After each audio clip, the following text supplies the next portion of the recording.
those in the Pennsylvania and New Jersey area. Now, what if I told y'all that you have a say in how much you can recover in the event of a crash?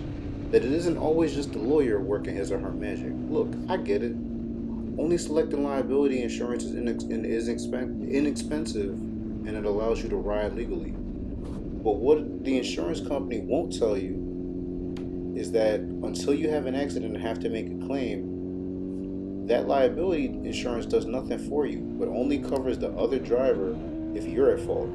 Now, and this right here is directed to my fellow bikers. Let me ask you a question. Outside of extreme circumstances, just how much damage is your 400-pound motorcycle doing to the occupants of that 4,000-pound car? Probably not a whole lot, right? Now, how much damage in most circumstances is that 4,000-pound car doing to you on that 400-pound motorcycle? Probably a whole lot. Now, if all you have is liability, who's paying your medical bills? The other driver's insurance company? You mean the same folks looking to make your case go away for as cheaply as possible, as quickly as possible? What if that other driver doesn't have insurance? I mean, shoots. Like I said, I practice in Pennsylvania and New Jersey, and I live in Philly. So people drive without insurance, that's not uncommon. What if their insurance policy limits aren't enough to cover your injuries? Also very common in the Philly area. Example, let's say that accident resulted in broken bones requiring surgery. Cases like that can be worth six figures. Now, suppose their policy limits are $25,000 per person or $50,000 per accident. Where's the rest of your recovery coming from? Nowhere, unless you have uninsured and underinsured motorist coverage. Now, last but not least, you can't forget about tort status.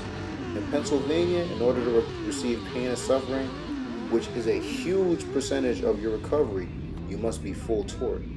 In New Jersey, it's called zero threshold.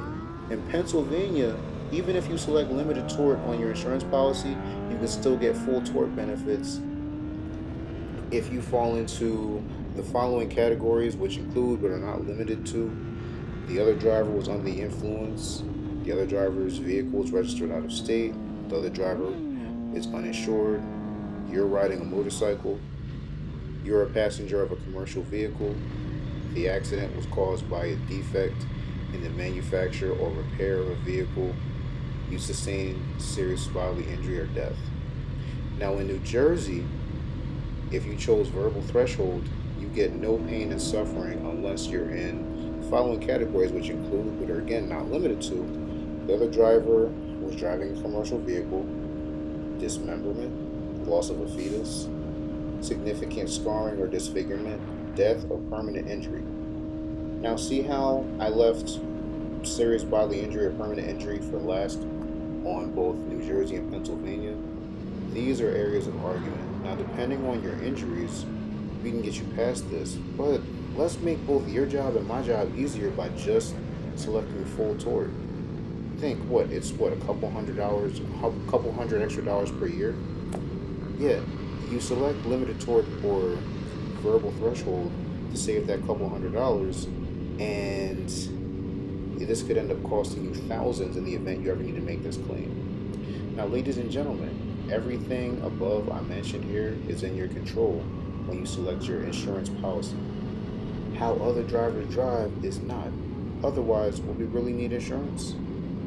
Don't be the reason you don't get properly compensated in the event you have an accident.